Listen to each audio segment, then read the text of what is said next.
Good afternoon, everyone, and welcome to today's webinar. This is Kim Brown with the Rural Institute, and we'll wait about another minute or two. We still have people joining us, so we'll give them a minute or two to get signed on, and then we'll get started with today's presentation.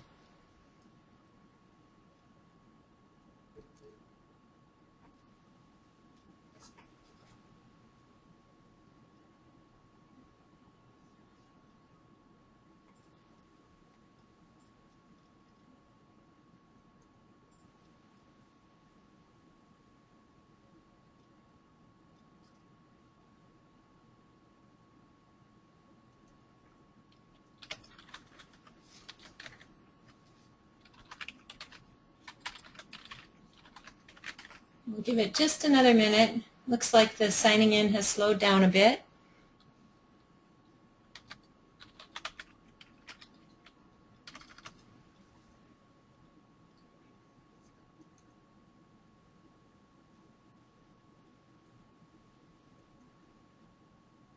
All right, well, welcome to today's webinar, everyone. This is the Parent-to-Parent Critical Skills for Your Child to Develop presentation. I'm Kim Brown with the Rural Institute Transition and Employment Projects, and I'll be your moderator for today. Today's webinar is sponsored by the University of Montana Rural Institute Transition and Employment Projects in partnership with Children's Special Health Services at the Montana Department of Public Health and Human Services. All attendees are currently muted. This cuts down on background noise and makes it easier for all of the audience members to hear. We will have a question and answer time at the end of the presentation, and at that time you can either ask questions by typing them into the question box on your screen or by raising your hand, and we can unmute you and then you can ask your question out loud. It does tend to work better to type your question in rather than trying to raise your hand and ask it out loud. Sometimes we have difficulty getting the lines unmuted. For those of you who requested Montana Office of Public Instruction renewal units when you registered, we will email those to you after the webinar. It can take up to 2 weeks to get those out to folks, but they will be sent by email. And you must be pre-registered in order to receive the OPI credit. And please note that we're not currently able to issue any other kinds of attendance documentation. Today's session is being audio taped for the Rural Institute Transition and Employment Projects Resource Library and also for the Rural Institute PLUC Online Transition Toolbox. And I will post the URL or website addresses for both of those a little bit later in the presentation in the question and answer box. After today's webinar, we will be emailing you a survey link, and we ask that you take just a couple of minutes to click on that link and go complete the survey or the evaluation. We just ask a few questions about today's webinar, and we really take the feedback that you provide seriously and use that to continually improve the sessions and the training that we offer. So we really urge you to take a couple of minutes and complete that survey after today's webinar. With that, I'd like to go ahead and introduce our speakers today. We have Ellen Condon, Jan Straithoff, Kirsten Marsh, and Teresa Baldry, and two of our presenters are pre-recorded, and we'll tell you more about that once we get the presentation going.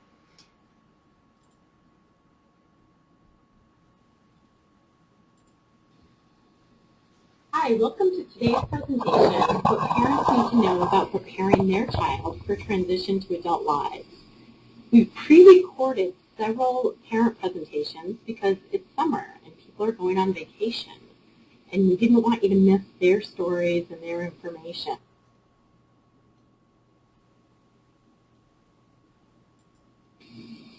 So Kirsten, go ahead. Well, hi, my name's Kirsten Marsh, and I'm a mother of two, married to Brian. I have my older son, Ian, who has the diagnosis of autism, and my younger son, Trevor.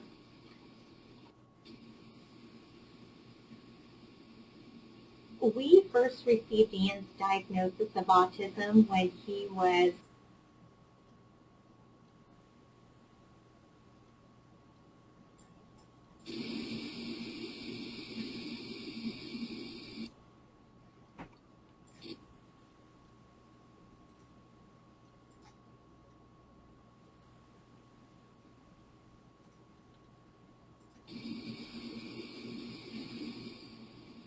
we first received Ian's diagnosis of autism when he was 2 years old, and ever since then we've been on quite a journey. When Ian started high school 3 years ago now, thankfully we were surrounded by some remarkable people that really helped to initiate and continue the conversation of transition from his school setting to adult life. And we're so grateful that they did. How did you come up with the picture of what that day after high school would look like for him? Because you guys have a pretty clear picture of what you wanted life to look like. You know, we had some people asking us good questions, which started us to really think and really dream about our hopes for what Ian could do and even possibly do. Ian is one of those young men that continue to exceed our possibilities, and we're so thankful for that.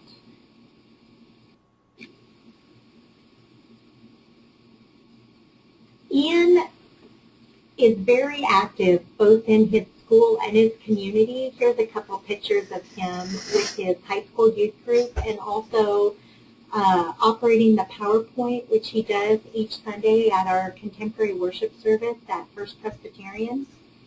You know, one of the things that has just been super for Ian is being on the yearbook team at Big Sky High School. One of the requirements for all students in high school is a fine arts credit, and Ian really doesn't like drawing. Fine motor is not a real strength of his. Not that he couldn't do it, but we really wanted to tap into something that Ian had a passion for. And so thankfully we thought creatively and got the administrator to agree to have his fine arts credit be photography through the yearbook team, which he has just loved. It's been wonderful for him both artistically and also to just get him out more and more into the broader community on his high school campus. He loves participating in Special Olympics, and this year he has started his first year of working off campus in his vocational ed job, which has actually been at the Missoula County Public Schools print shop. Now, how does the work experience off campus and also some of the inclusive activities like yearbook, how do you think they help prepare him for life as an adult after high school? I think that preparation, we need to be as all-inclusive as possible when we think about life after high school. We're not just looking at what they're going to do per se to make an income, but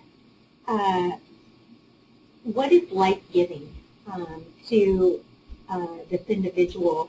And so what we tried to do was, thankfully we worked with the Rural Institute in Ian's sophomore year, did several job studies and observations, and really tapped into Ian and we looked at what Ian was good at, and then what did Ian want to do. Ian really wanted to work with machines, and so we looked at both the university and the school system and found that the best, less restrictive environment would be him working at the Missoula County Public Schools print shop with support from a paraeducator. Now, how did your family come up with Ian running the PowerPoint at church? It was a need. It was a need in our faith community. It's one of those, what some people would think of as a tedious task. And I was asked to do it initially, and I just brought Ian with me and slowly started taking my hands off of it and giving it to him, to the point where now Even though I do sit in the balcony, I no longer sit next to him. He's anticipating the flow of the worship. He does such a phenomenal job. He truly enters into the rhythm of the service and does a phenomenal job administrating it. Great, thanks. Ian really loves living in Missoula. Thankfully, we live really in the heart of downtown, where we have a lot of opportunities available to us, both in walking distance, riding our bikes, and utilizing public transportation. We live about 6 blocks from the Missoula Food Bank, and we had a job coach start working with Ian as a volunteer at the Missoula Food Bank for about, I would say, 7 or 8 months. And she was wonderful at assessing what he needed to have in place, what his skills were, what his strengths were, what some of his deficits were that needed to be both recognized, and there needed to be some structure put in place to where he could still function independently within the work site. And he just loves it. He loves going to the food bank. He leaves our home. He watches the clock. He knows what time to leave. Sometimes he leaves before I get home from work, and he'll call me and tell me that he's on his way. He walks to the food bank. He gets there. There's a task list waiting for him. It tells him from the very beginning to greet his coworkers, to greet them one time, not with repeated hellos or handshaking, but just one time, to wash his hands, to hang up his coat. And then from there, there is a listing of tasks that he can work through, but at this point, Ian has so assimilated into the flow of the food bank that now he's actually looking for what needs to be done.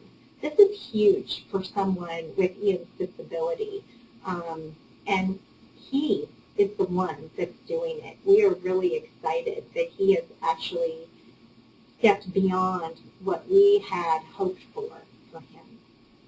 And this is the first work experience where he's been without a job coach, isn't it? That's right. He is entirely without a job coach, and the program manager there will interact with him and talk to him, sometimes come alongside of him and thank him, or possibly point out something, maybe one more thing that he hasn't noticed that needs to be done.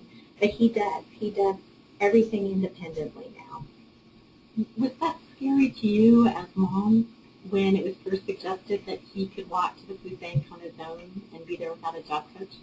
I think the scariest part was trusting Ian and trusting the community. You know, although he does need to cross several streets, I was really impressed with his strategy of how he learned to do that. You know, at one time, as he first started doing it, I would just follow him and hide to see how he was doing it, to make sure that he was safe. And I loved what he did. He came right up to the sidewalk, put one foot in the street, and stopped. And what he was doing, I had to observe to actually recognize what he was doing he was indicating to the drivers that he needed to cross, but he did not initiate crossing until they had come to a complete stop. Some people might find that startling and scary, but I recognized it as that he knew exactly what he was doing, and that was his way of indicating that he needed to cross. And the funny thing is that after Kirsten shared that with the IEP team, we all went out in front of our house and tried it, and it was a really effective strategy as well, and we all learned it from Ian. Well, this is a picture of Ian. Just that actually he's standing at his task list, looking at what he needs to do, and um, he has his shopping cart, getting ready to go stock some shelves. And now, with the task list, has this been what really got him to be able to work without a person there with him? You know, Ian is such a literal guy that we have found that if you give Ian a schedule, a task list, a behavioral expectation, he will do his very best to meet it. He basically takes it as his quest, his challenge. And so I have just been amazed at how this has allowed him such independence, and we have utilized the whole strategy of written list being it a schedule when he's home alone, to chores, to behavior modification chart, all kinds of things. If Ian has it in writing, he's locked and loaded. He's just ready to go, and he really understands what's expected of him. Great. And that was great that you were able to identify that that really worked for him as a condition and share that with the rest of the team that was going out to work with him. Mm-hmm. And you're really good at recognizing some of Ian's strengths and his support needs and being able to communicate that to new people on the team. How important is that as a parent? I think it's essential. You know, one of the things that we needed to recognize was what type of environment did Ian need to be working in, and we looked at possibilities of time of day, how busy it was going to be. For instance, at the food bank, Ian works when they are not servicing clients, so that he is in there before clients start to come in for the evening distribution. That's very intentional. Sometimes having unfamiliar people in Ian's workspace can be very distracting. And so we need to be really strategic with when and who is around Ian when he's at work. Another thing regarding Ian is that he had hearing sensitivity. We actually had a conversation at Ian's last IEP where one IEP goal that was written in by his vocational ed teacher and para was that they thought that it would be really imperative to have Ian take out his earplugs before walking home. And after listening to their thought process, obviously they were concerned with safety and Ian being able to hear the goings-on around him. I needed to explain to them that actually Ian had initiated this strategy and in order to help him to self-regulate and be able to be present in his community. And the main reason why he wears his earplugs walking about our neighborhood is because he doesn't like the sound of barking dogs, and he knows that there will be houses that he will pass where there are dogs present. So actually, really what my job was at that point was to thank them for their concern for his safety, but actually to educate them that this actually is enabling him to be safe because his head will be up and he still can hear around him. Now, do you think at some point Ian could start to explain that himself to some of his support staff? I think that Ian can explain many things if he's asked the right question. Ian is fully capable of talking and answering questions when people know how to pose those types of questions. Who and why questions are not the right questions for Ian, but what, where, when, those are great questions. If you were to ask him, why do you wear earplugs, there wouldn't be necessarily an answer that would suffice that question. But if you were to ask Ian, do you need to wear your earplugs in order to get home safely, he would say yes. Great. What's this picture about?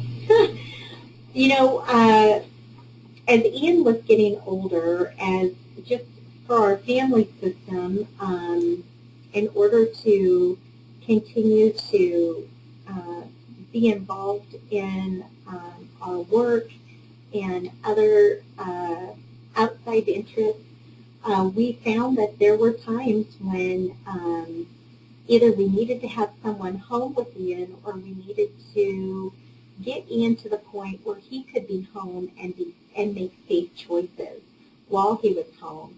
And one of the things we needed to teach Ian was that initially, don't answer the door if mom and dad aren't home. Keep the door locked. And so this sign, this just says, do not open the door.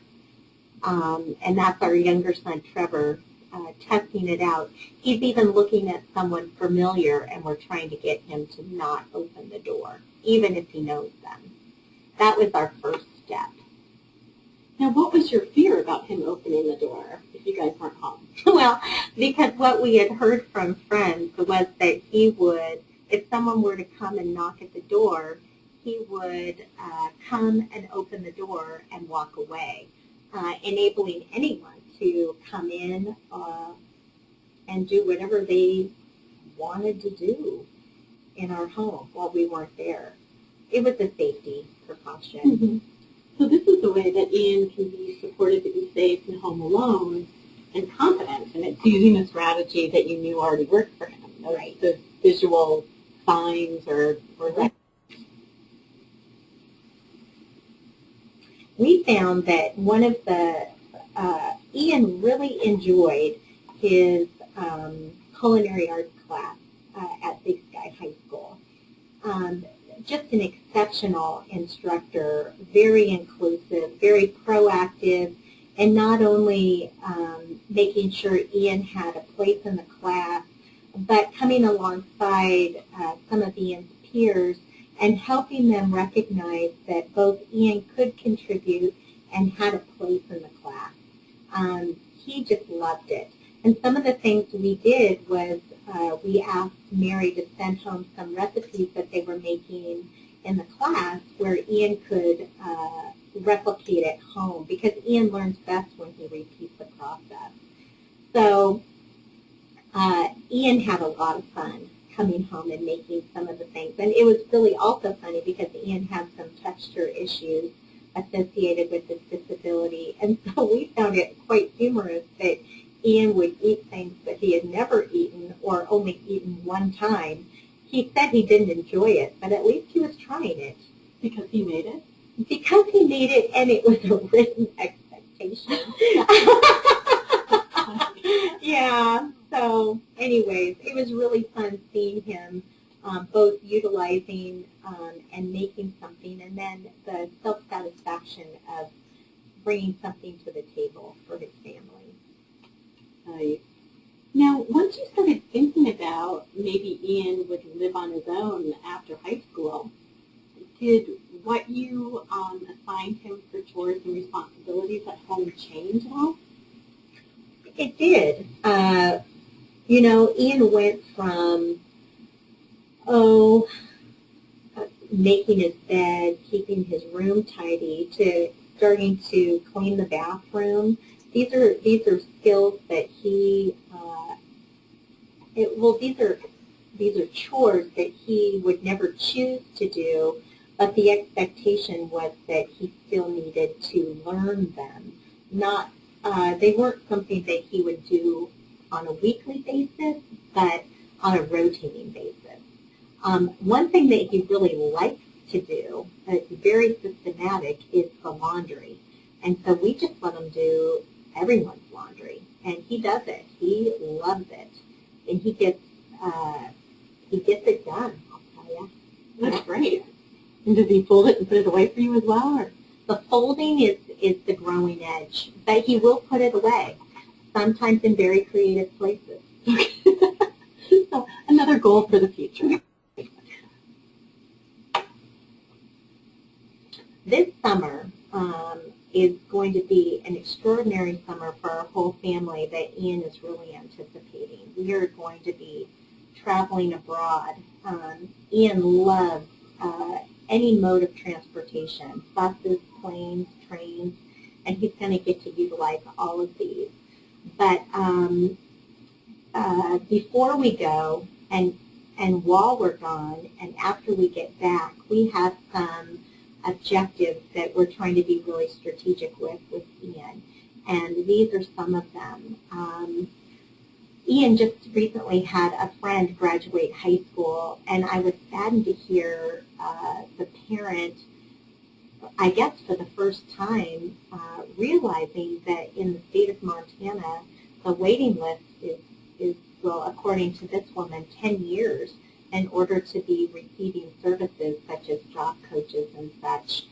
She didn't seem like she knew all of her options, but one of the things that I had just said while I was sitting with her daughter, who's a good family friend of ours, is, you know, we're going to be, Ian's going to be making dinner this week. Would you like to come over and help with the shopping list and walk to Orange Street Food Farm and pick out the food and help us cook it?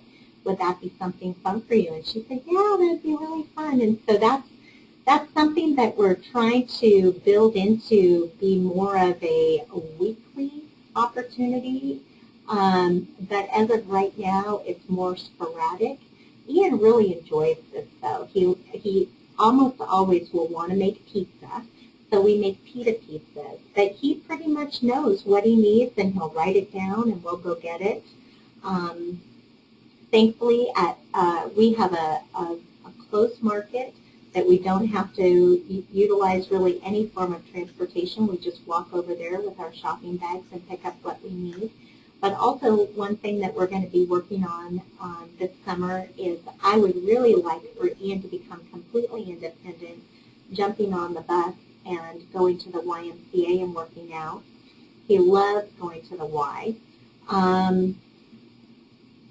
Let's see. You guys had a really creative strategy that you were working on last summer about him choosing different places that he could go in the community. Did you guys make a map or something? We did. We made a map of different places. I had a friend who worked for the city, and that was actually what she did. She made different maps, and so I basically told her some of Ian's favorite places, and she made a city map of all of his favorite places, and not necessarily favorite places, but places that we frequent.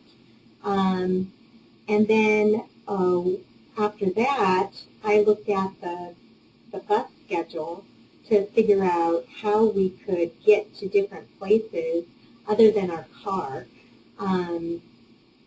so that Ian could be more of the initiator in saying where he wanted to go and when. And if it was reliant on the bus system, then we would have to pull that out and utilize that as well. But that was really fun. It was anywhere from the downtown carousel to going to the Y to going on a hike.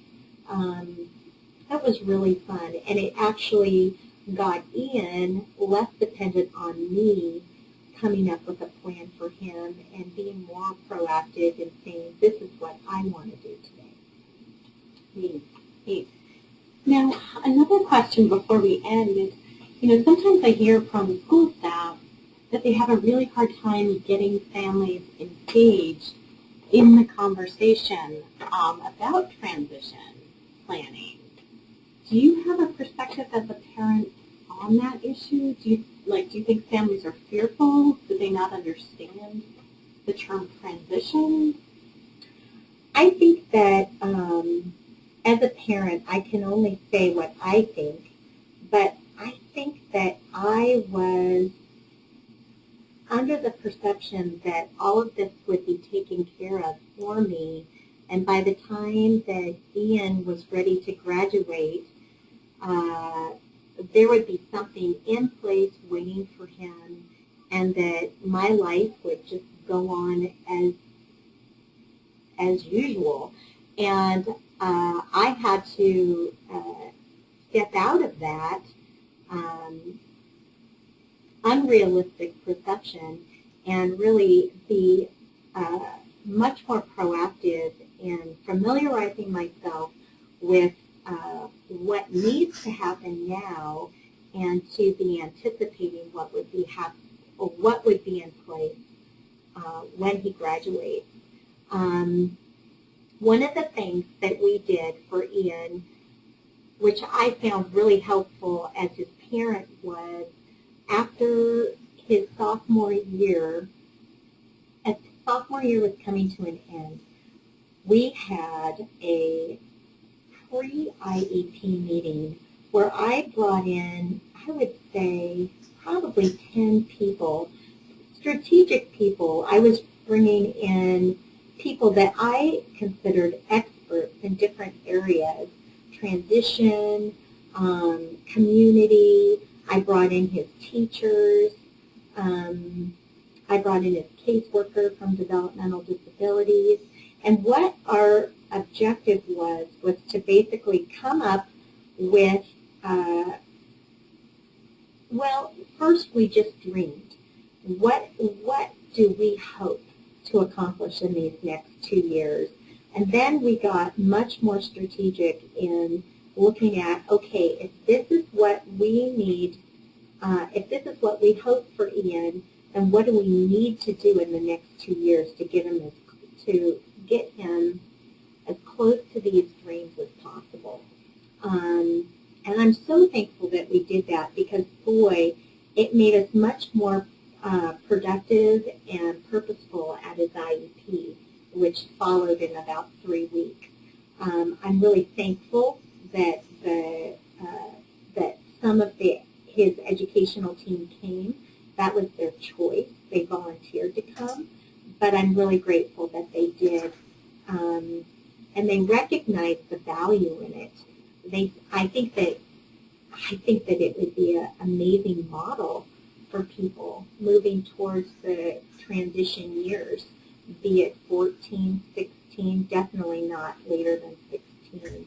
I think 14. I think it would be amazing if things like this would take place at 8th grade graduation, transition from middle school to high school, get these type of key players in place, and really dream big for our kids.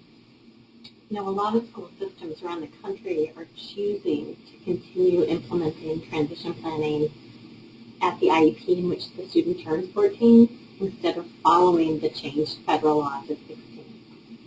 But did it help to have that first transition conversation in your living room versus in the school? Would that be a recommendation to schools or parents? Well, I think what was most helpful is that it was on my initiative, because then I knew what I wanted out of that meeting.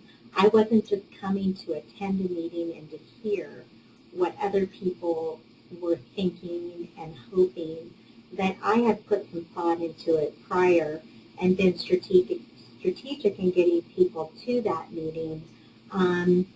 Wherever it's going to take place, as the parent, we really have to be the catalyst in making this happen.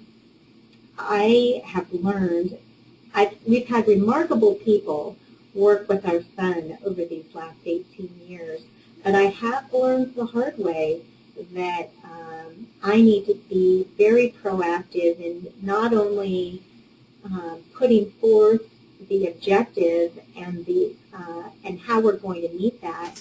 But then coming in and out of Ian's day-to-day education and making sure it's happening. We had a great thing in place with his off-campus job. We were so grateful that the Missoula County Public Schools said yes. And our main objective would be that Ian would learn as many different machines as possible in a semester, tops 2 semesters. And what I realized probably 7 months into it is that really he and his job coach were working more as partners than he working independently at that point.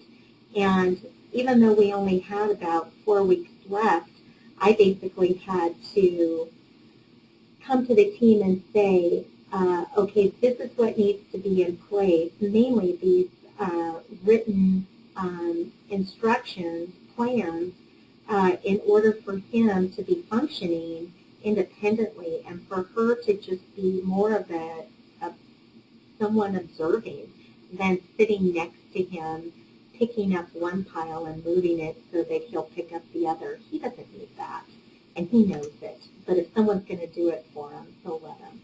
And so what we really needed to do was to get that person to realize that as dear as they are, that this is not helping him in the long run, and we really needed her to step back. And she did, and it's been such a gift to him.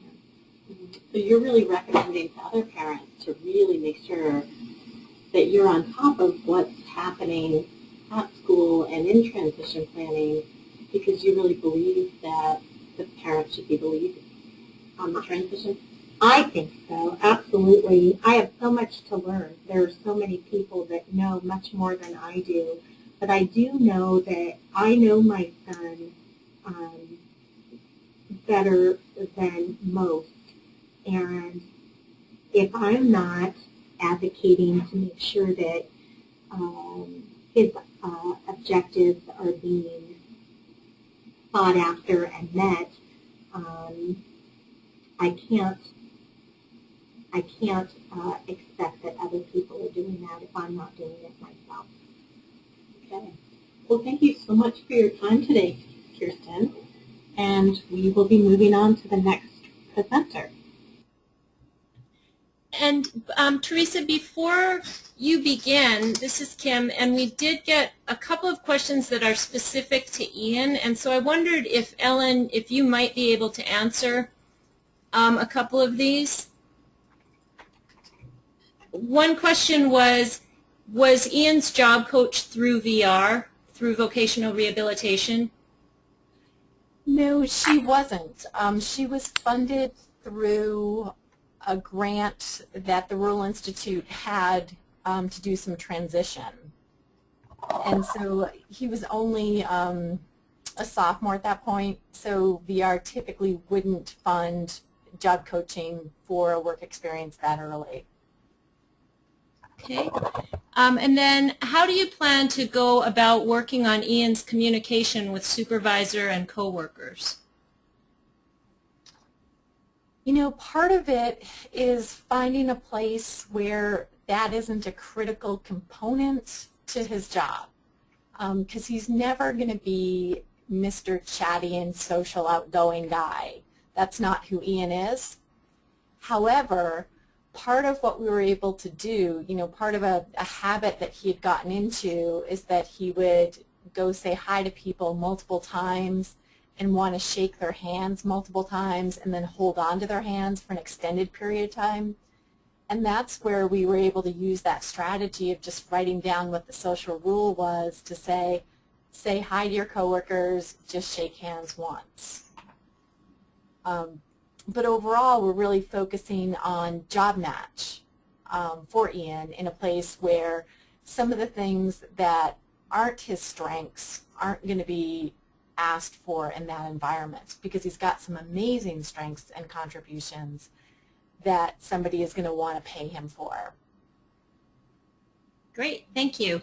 And for those of you who are having a difficult time hearing or the sound is a little bit muffled, our next presenter is live, and so that should address that problem for you. I'd like to welcome Teresa Baldry. Hi. Hopefully it does address the sound, and hopefully I'm not too loud. The mic does appear to be pretty loud. So I am a parent. My son's name is Isaac Baldry. Some people have met him in the past. And I also work for Pluck. Pluck is Parents Let's Unite for Kids. I have them in the same place here because they have been intertwined for the majority of Isaac's life. Isaac is presently 20. We are through the transition process as far as school is concerned, but within our real lives, I can still consider us still to be in a transition mode. Isaac has been out of high school for 1 year, graduated a year ago, and if he were telling you, he would tell you it's been an extraordinary year. He has enjoyed his last year, and when he presents, that is information that he often shares. So I think we can go to the next slide, Kim.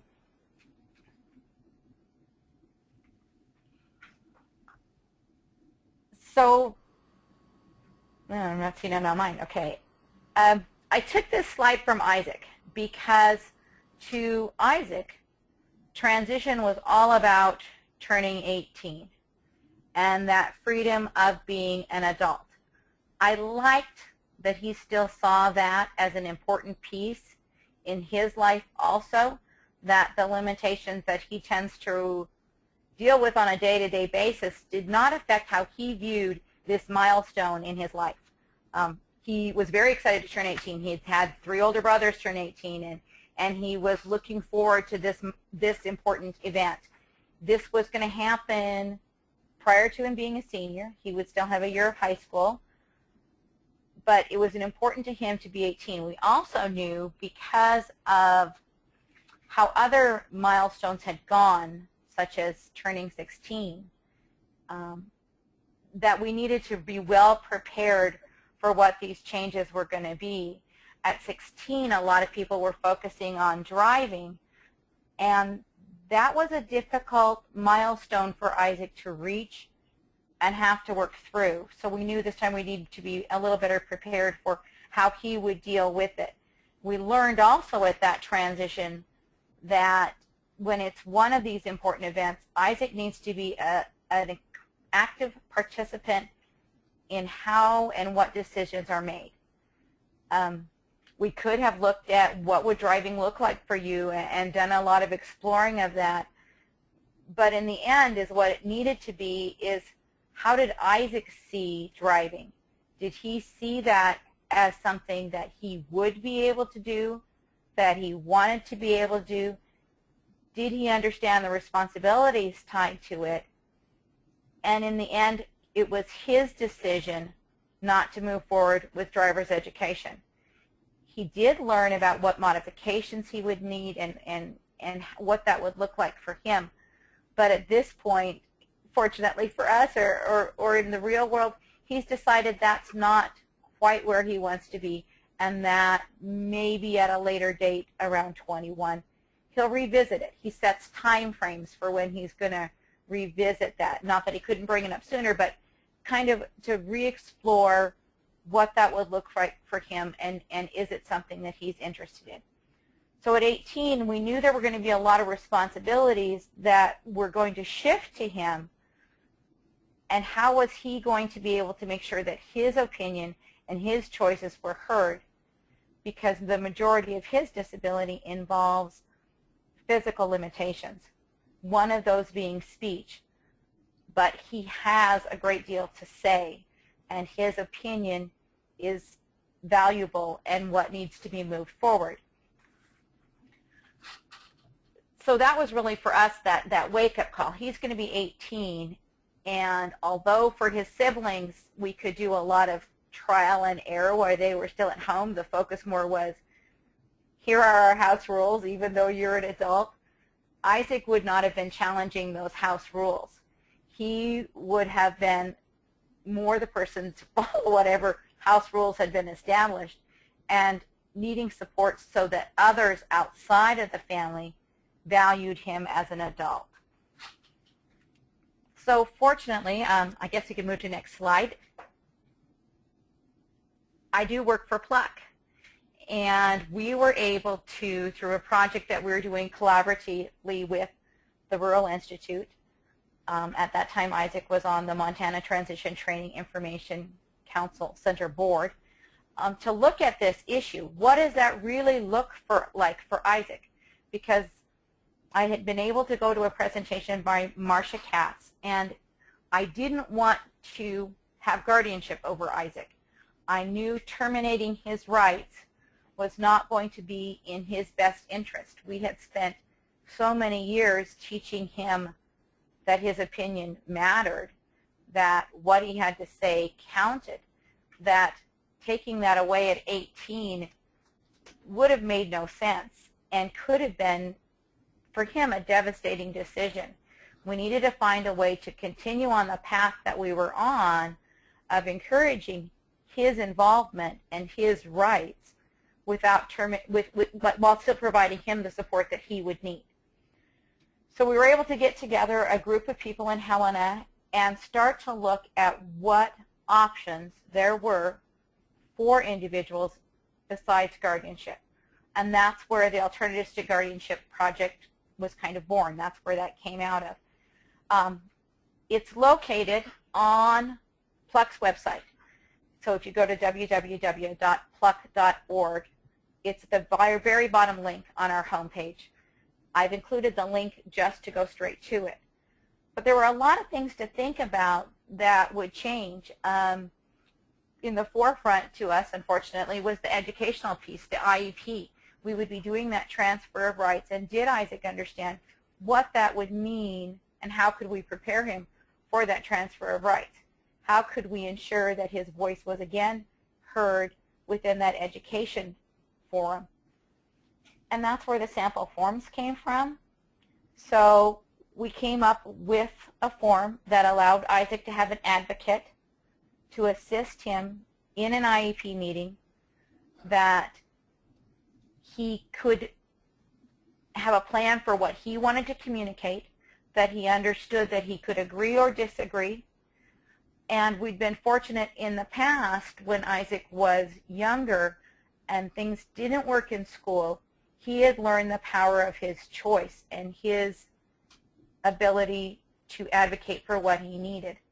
When Isaac was a sophomore, he decided to stop attending school. He felt it was too stressful of an environment and it could no longer work for him. When we could get him to come back to the table and talk about what school needed to be, he kept bringing forward jobs and work and value to his day. When we took the time to listen and implement those key features to him, how school was and what school was changed significantly for him, his teachers, and administration. Everyone saw what a difference it could make by listening to him. So we were able to create a tool in the education. In financial, again, earlier, Isaac had learned how to run Quickens. He is very dependent on computers it's just how he gets a lot of things done. So he learned Quicken software and was very familiar with how a checkbook worked with that. Because we were doing that as part of a math class, he'd already opened a debit card and was familiar with how he could do electronic banking. He wanted to be his own representative payee for Social Security when that time came to make those decisions and to make that choice. It was an interesting conversation to be on the phone with Social Security as Isaac is going through their question process. Because he was so well prepared, because he knew the answers to the questions they were going to ask, he was able to present himself in a manner to them that they advocated for him to be his own representative payee. He still is his own representative payee. He uses his debit card. He also manages a credit card at this point. He's responsible for tracking what his charges are and for paying those bills. We're lucky that in this age, everything can be done through technology. it's interesting how he manages that. He will limit how much he spends or how often he uses his debit card, so he has those receipts to go back and check off. He won't just, use the debit card here, here, here, and here. He will use it selectively for amounts and then clear it off of his list within his world.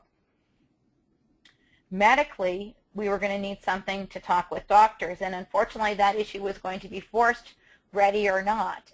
Shortly after Isaac turned 18, he was going to have to make some significant decisions in regard to medical care involving surgery. Isaac needed to be prepared for what his options were going to be and how would he have assistance in that medical arena. It was decided at that time that we could do a medical advocacy form that would allow Isaac to have someone with him, but he was still the person who would be making that signature and giving consent. We've also been fortunate that the people in the medical field that have dealt with Isaac have taken those forms and given him the respect of speaking with him. It doesn't mean that as his medical advocate I'm not included in conversations, but the conversations are directed to him, and I'm often a secondary person, sometimes even only standing in a doorway while they have that conversation and they clarify with him whether or not he has an understanding of the medical information they're trying to share with him. So it's been nice to have these forms. For us, having that support has been incredibly critical. It is something that we deal with on a regular basis, but had we not had these forms, I think we would have been forced to look at guardianship because people would not have been able to, would not have taken him as having value in communication. They would not have expected that he could communicate his wants and needs. Having these forms was a tool that empowered Isaac and in turn empowered us. So I encourage anyone to take a look at the sample forms. To me, we've just added them, added the tools as Isaac has demonstrated a need, rather than using something big that made a permanent change for him. So I think we can go to the next slide. I love this picture. The reason I chose the picture here is there's two pieces. Knowledge is power is at the bottom. And back when we first did transition with Isaac, when we looked at transitioning from preschool to kindergarten, ironically, Pluck did a small video on transition. And knowledge is power was something I found great value in at that time and have continued to find a great deal of value in. What you know as a parent makes all the difference for what you can achieve for your child. The above picture goes back to a lot of times I think as parents, we've had good years and bad years. We've experienced times when things are working really well and we just don't want to be boat shaker. We don't want to make waves. We don't want to be that person that is asking questions or seeking out information. We're on a course that feels like it's not rocking. We'll just leave it alone. And we've had those years where we've had to advocate and dig and challenge. So I think as parents it's very difficult to force yourself into this world of transition where you have to be a key component in moving forward what your child's hopes and dreams are and what you want life to be like after graduation. Because in the end, the only people that will be there after graduation will be the family and what supports have been created to support that individual. It won't matter as significantly to an agency as it matters to the family what life looks like after high school. So I encourage you to learn about what are all the programs that your child is presently on. When do they change? What changes occur? What testing may need to be done? What do they have right now that's meeting that need? And as they change to an adult, is there a program that will meet that? If not, what is that need and how as a family Will we need it, or how will we be able to find supports for it? We were lucky in that the program that Isaac is presently on is a physical disability waiver in the state of Montana. That program doesn't change at 18, which is unique, but we were able to just stay within the same program. There were others who were providing us information that Isaac really needed to move into the adult DD system. He'd been determined ineligible as a 3-year-old, when he turned 6, but now he was going to be eligible again, possibly as an adult.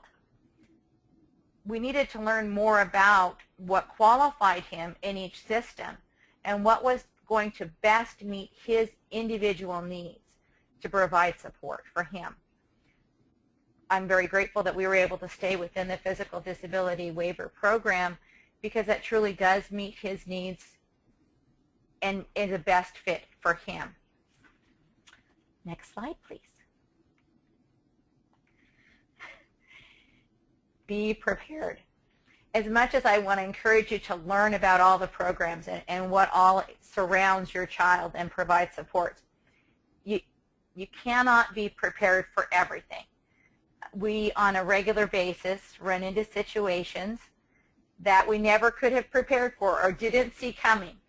Most recently was when Isaac received in the mail, which he opens his own mail and makes a determination as to what to do with this piece of mail, was when he received notice that he'd been selected for jury duty and that there was paperwork that needed to be filled out. So our first step was to call City Hall and ask that they send the paperwork in a digital format. They quickly informed us while on speakerphone that that wasn't an option and that they were giving me permission to scribe for Isaac. I modeled and asked Isaac if it would be all right for me to scribe the paperwork for him. And he told them it would be.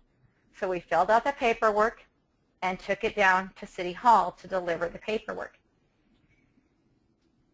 When we arrived, the electronic door at the front of the building was inoperable. So without assistance, Isaac would not have been able to enter the building. We needed to speak with the clerk of the court, who was on an upstairs floor. Ironically, the elevator also was not working. So we needed to request that someone come down to receive his paperwork.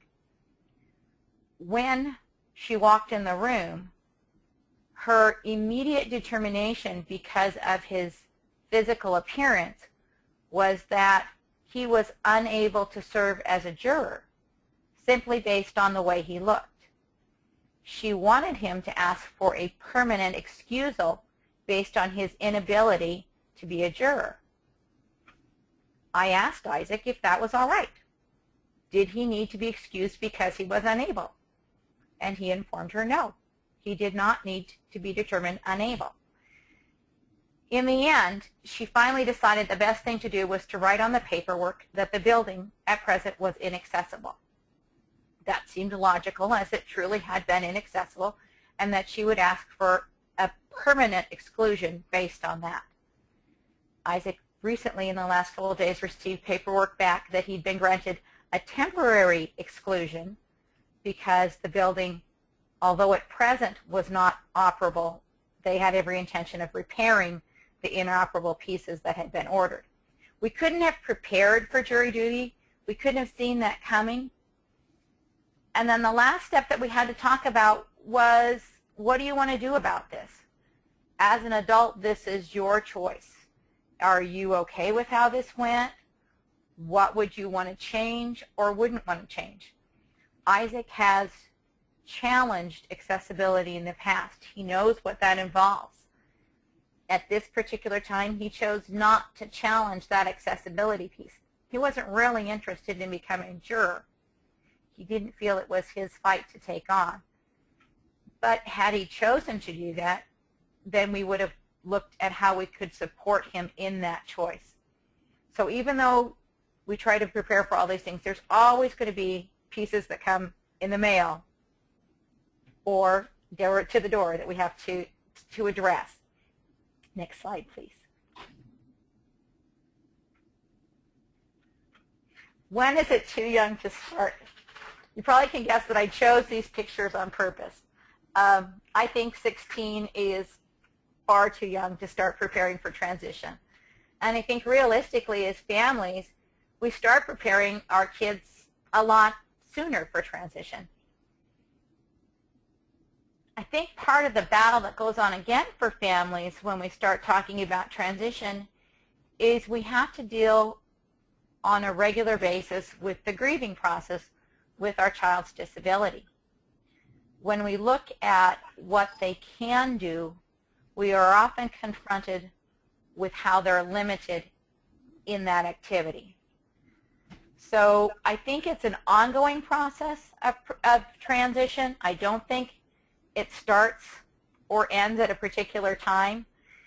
We're always looking at what is that skill that the child has right now. Is that skill at a functional level, and functional as in functional for right now, functional as in grade school, high school, after high school? If our goal is independence, at what level of independence? What does independence look like for us? What does independence look like for them? And if we're working toward independence, how does that skill need to be changed or altered to move up to that next step? How could we take where we're at right now and build toward a greater level of independence or a greater level of functionality? So for me, transition tends to be an ongoing process. It's never too early to start thinking about it. And I think it gives us a better opportunity to be prepared for what life will be like after high school. Next slide, please. Daily lessons. And his picture was to remind me perspective. Sometimes the way I would see it or the way I would do it is completely opposite the way Isaac would see it or the way that Isaac would do it. So it's important as an adult that I now first look at his perspective rather than going in and showing him how we're going to do this, to let him as an adult do some exploration as to, this came in the mail. What do you think it's about? Do you need me to place it in the scanner so you can read it? Is this something you need to follow up on? Is this something that goes in the junk mail? So, but to let him do it from his perspective, it's so much easier sometimes as parents for us to just come in and fix it and to show them how we would do it, that we don't necessarily always take the time to look at it from their perspective and then look at how could we teach a skill here that's something that could be carried on. An example of this for us was the poor Kirby salesman when he came to our door and actually came to Isaac's door because it's the easiest one to get up to. And I let Isaac deal with that situation. There were a lot of issues for Isaac that this person posed, but were all teachable moments for us and a way to build on what do you need to do when someone comes to your door. What do you need to do if someone wants to scatter baking soda on your floor and you're a neighbor? Do you have to give them permission to do so? All teachable moments. And it's just changing that perspective of what could be learned here, how could I empower them versus it's so much easier. And not all the time can it be done. Certainly not. There's times when we just move forward and this is how we get things done. But trying to at least notebook in my mind, or literally notebook for me, write it down. What is that skill that we're going to need to come back to because there wasn't time today? And that's kind of where I'm going to end it. Kim? Awesome. Thank you very much, Teresa. And before we move on to our final speaker, I'm going to go ahead and launch a quick poll for everyone. We're just wondering if you are the parent of a child with a disability or a family member of a child with a disability. And if you could just take a minute to respond to the poll, we'd really appreciate that. You see the answers coming in.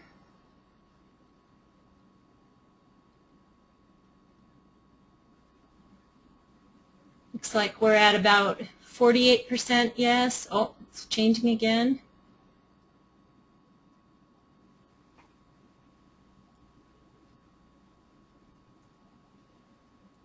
All right, so we have 46% yes and 54% no. So thank you very much. We were interested in seeing who some of our audience members today were.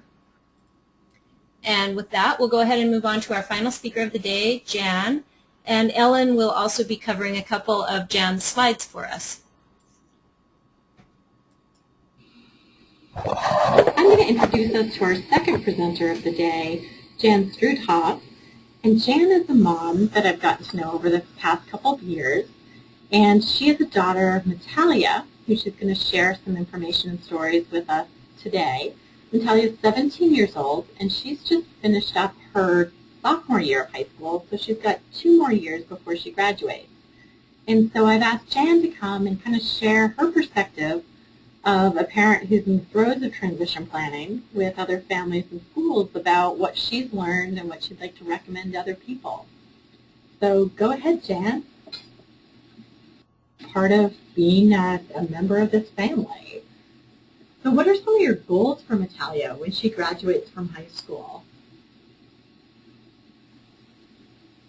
That she would enjoy her work. We all work, and Natalia will work, and she will be a productive member of the family and a productive member of society. And that she would have joy in her work. That's what I want for all of my children. I don't care at what level, but the joy in work, the day-to-day work. She already has that. Each of us has that. Moriel loves to study, Carl loves to do math, and Matan loves to swim, and Natalia loves her life as well. So just to love her work and her day-to-day life. She already has that. Ellen asked me what's thinking about the day after high school. Well, for me, it's just, it will continue with what she's doing right now. There will be no end. She will be working in the family or in her household, wherever she lives. She will work in the community. She will do music. The family does music, and she will exercise. She likes to swim. All of these things will continue in her adult life. That question of after high school is just not a question. Yep. And I tried to explain to Jan that a lot of parents really struggle with, answering the question about what's the vision for the day after high school going to look like. And Jan's like, well, that's just a dumb question to me. And so she's got it, she's got a pretty good plan filled out. And so she's going to show you how they got there and talk to you about how they got there. But also, Jan's also going to share with you about how people help her stretch her vision of what's possible for Natalia. So tell us about some of the things that Natalia does now. Now she plays violin, and that was, I needed to be stretched. Of course, she's going to do music. Everyone in our family does music, but she did kinder music. I did not know the possibility of violin until I saw another young man with a developmental disability playing fabulous violin. So that opened the door. Okay, Natalia will study violin because the other children were studying violin. So we just had to find a teacher who wanted to take her on, and there I was limiting myself a little bit, thinking it had to be a special teacher, but I went to our current violin teacher and asked her if she wanted to take Natalia, or if she wanted Natalia to study violin with a teacher whose brother had a disability and she might be more comfortable. But our current teacher said no, she wanted to take Natalia. So we just took all 3 kids, and Natalia was already used to going to violin lesson because all 3 kids, the whole family, went to violin lesson, and Natalia went to violin lesson with us. I remember nursing her during that while the other kids were in their lessons. So she was just part of that. So I'm glad we didn't have to switch teachers. So yeah. And so this is, excuse me, this is something she practices daily, doesn't she? Violin, and takes weekly violin lessons still? Yes, and she is the best practicing student our violin teacher has. She records what she needs to practice, her pieces. She keeps track of the days she practices, the pieces she practices, everything. She is the role model for every student. Natalia, time to practice. Or Natalia, do you want to do this or practice? I want to practice. Always. Excellent. A lot of skills she's sharing there. And this is something else she does, right? The swim team? Right. So our older daughter wanted to become strong. She saw a swimming friend who was strong in PE, so she wanted to swim. So I was reluctant because I know that swimming is very demanding on the family. But she wanted to swim. Okay.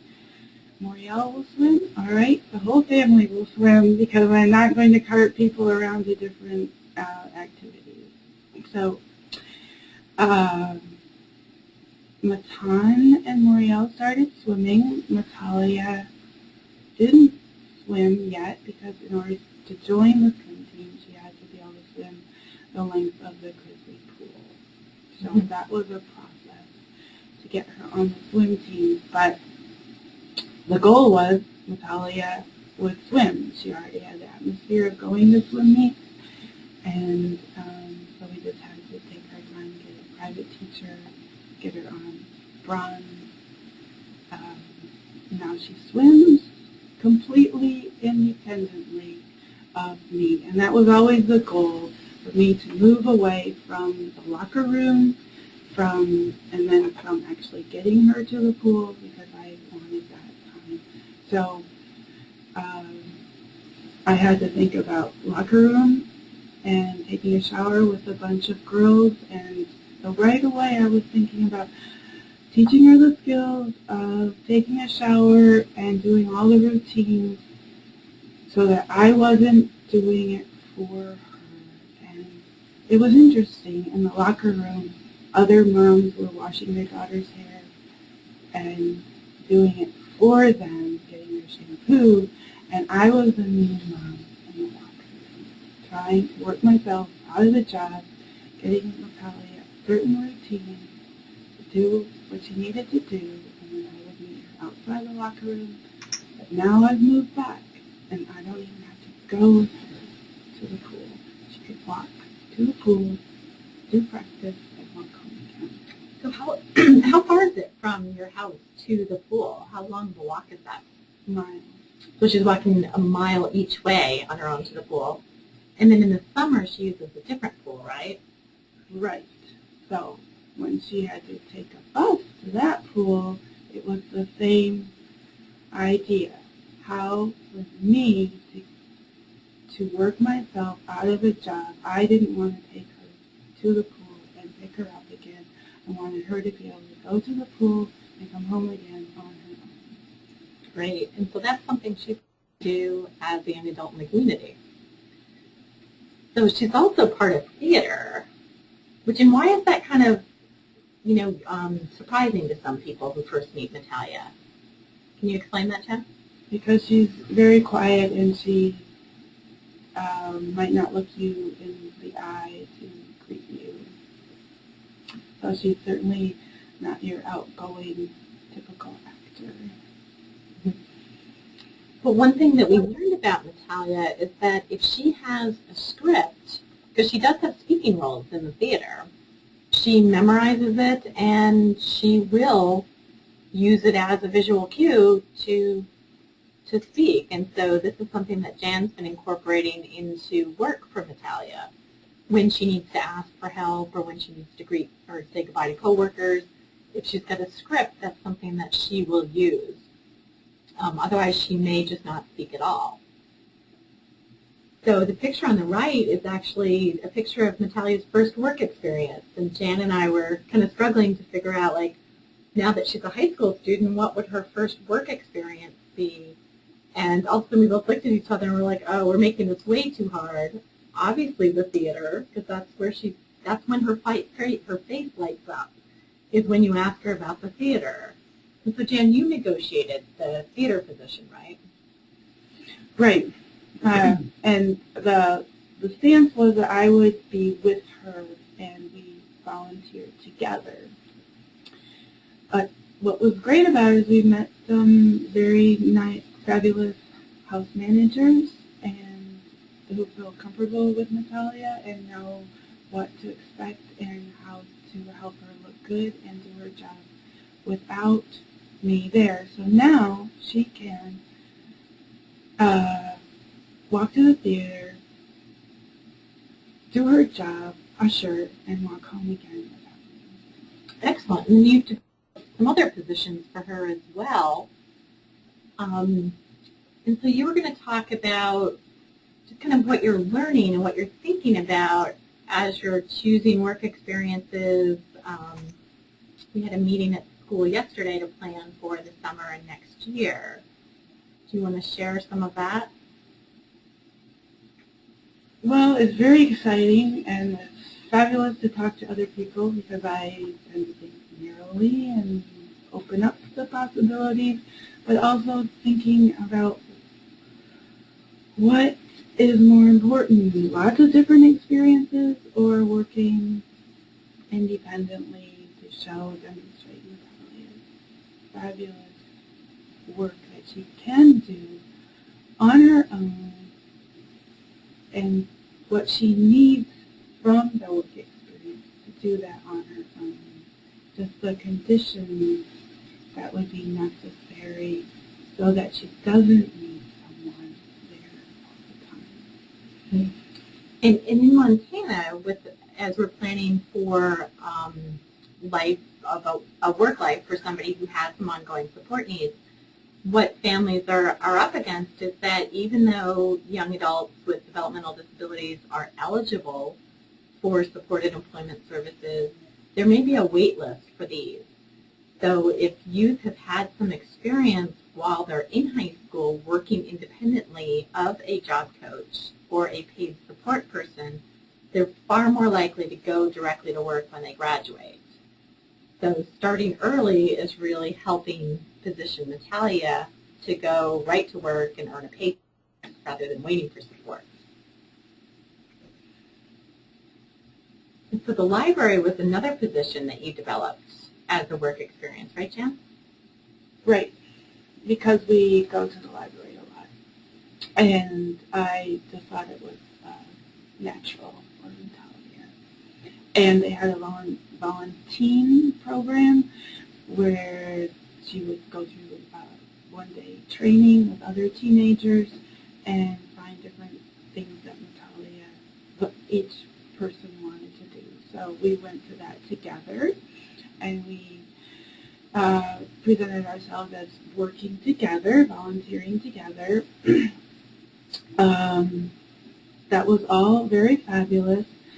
But what happened is they kind of gave Natalia these jobs that I didn't like. So sticking stickers on baby books, etc.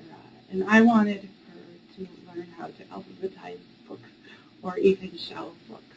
So I put, Ellen pushed me and just go ahead and ask for it. So we did. We asked for alphabetizing. We had to work around the circulation office, but we found that Natalia could work quietly and not bother them in the young adult room. And now I'm pulling myself back from that job, and as I pull myself back, as I sit in the basement and just wait for Natalia to be done, she is demonstrating to the staff how capable she is. I don't think they would have known that, seen that if we had just stuck with the job they initially wanted her to do. I needed to push. I needed to be pushed, and they needed to be pushed. And now they love Natalia, and they see the possibility that pretty soon I will be at home while she is home. And I think that's a similar theme with your story and also Kirsten's story, is you guys really know the contributions your son and your daughter can make. And so being that ambassador at workplaces is really helping expand the possibilities for employment for your. So what's this story about, or this picture about? This is meeting Ellen just before Natalia, or as Natalia was starting high school, and she had to get on the bus a lot earlier, and she had to get everything done, and I was losing my exercise time, and I didn't want to be available for helping Natalia cook breakfast. So we used the clock. She can read a clock, but she can't anticipate when she has to get ready. So we use the time timer, and that helps for her to know when she had to be done with breakfast. So that was an example of pulling back. I had to set the time timer, and she had to know exactly what she had to do. And I remember when I first met you, you were talking about hoping to achieve the goal of her getting herself up and ready and out of the house by the time she graduated from high school. I think so you could go back to your exercising.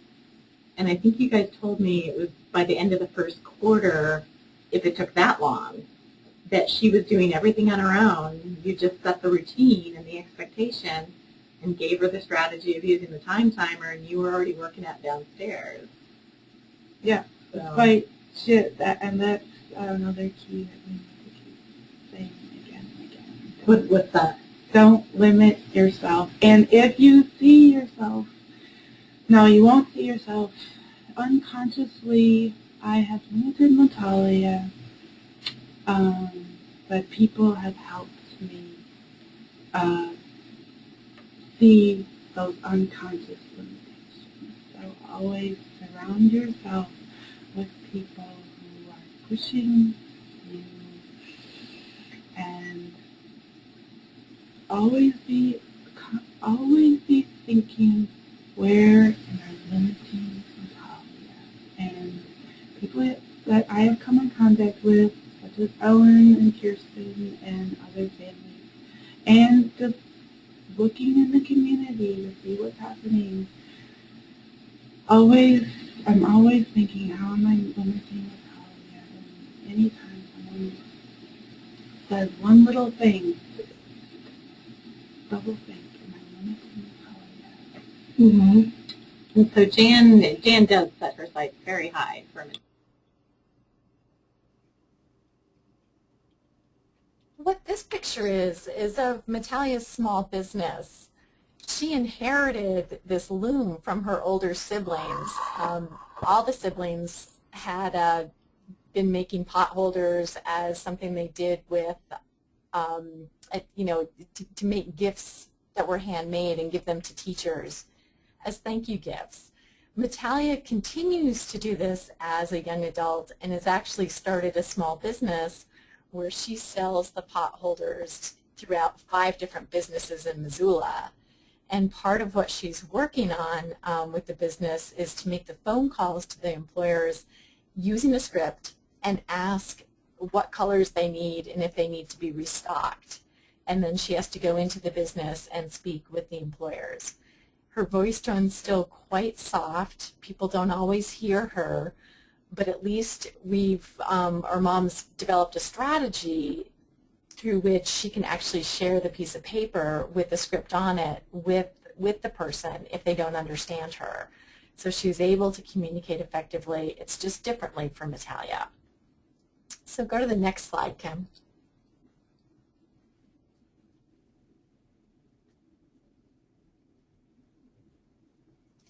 You know, part of what Jan was emphasizing in her slides is that having a vision of what's possible and where she wants to see Metalia as a young adult, living in the community, playing in her community, possibly attending some college classes, and working.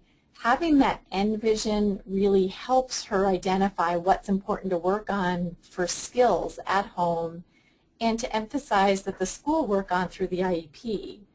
And so she realizes as a parent that she's got a limited amount of time for these entitled services, and she's trying to make the most of them.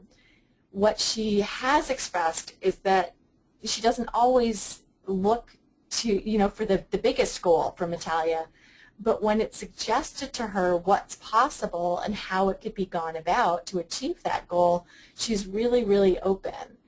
And so I'm thinking that's something that other families could benefit from as well, is hearing the success stories from families and from youth about how they're living, learning, playing, and working in their community, even if they are experiencing ongoing support needs. And so things that Jan and the family and the school choose to work on for Metalia are those steps, those activities, those skills that are going to get her more independent, safe, and competent, and employed in her community. So next slide.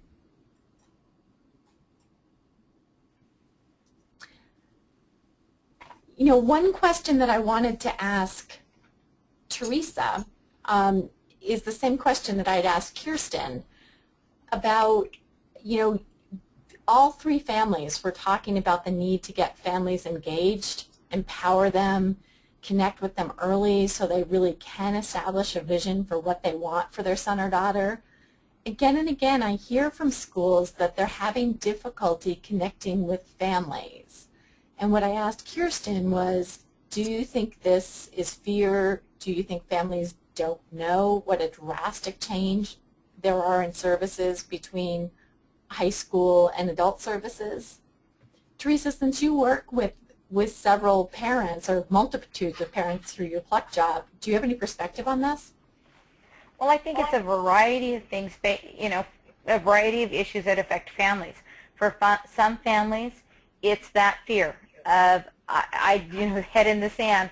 I am not dealing with this. I cannot take one more major issue. We have dealt with so many. I cannot do one more.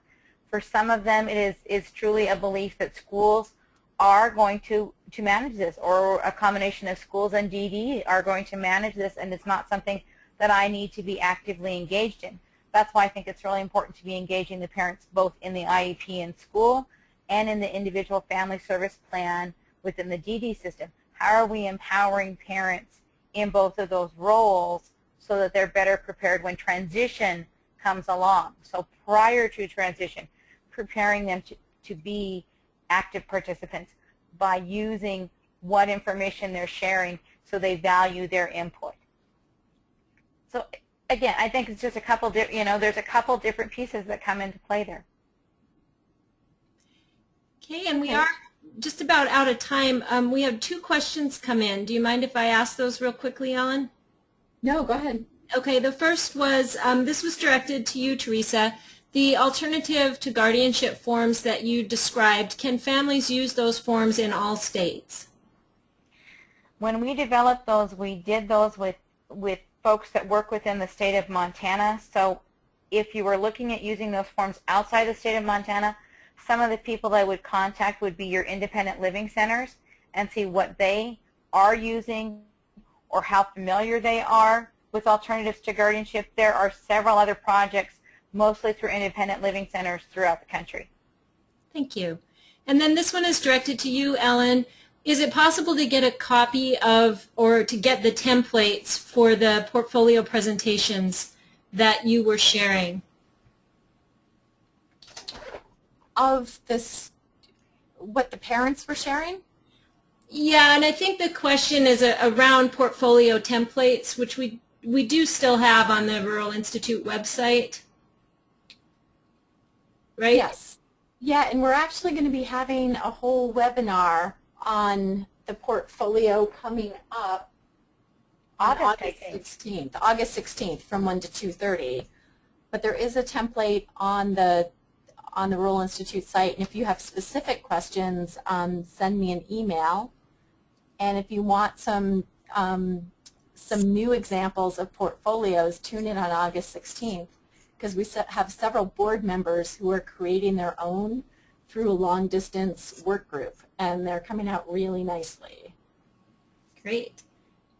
Any last-minute comments from either of you, Ellen or Teresa? Enjoy summer. Yeah. Okay. I've posted the website addresses for the Rural Institute Transition Project site and the Rural Institute Pluck online transition toolbox site. And both of these are where we will post the audio recording to today's webinar. So if you weren't able to hear the first part of it, or you have families or other people who you would like to benefit from listening to this webinar, it usually takes about 2 weeks to get the recording posted, but it will be up on both of those sites. As Ellen mentioned, our next webinar is Portfolios, What Are They and How Can They Be Used? And that will be on August 16th from 1 until 2:30 Mountain Time. And the registration information about that webinar will be going out in a couple of weeks to all of our Transition Listserv members. Just a reminder that you will receive an email later today with the link to the survey for today's webinar. Please do take a couple minutes and fill that out for us. We really value your feedback. And I would like to thank all of our presenters today, Kirsten, Jan, and especially Teresa and Ellen, who were able to be here live, and to thank all of you audience members for participating with us. Have a great afternoon. Thank you.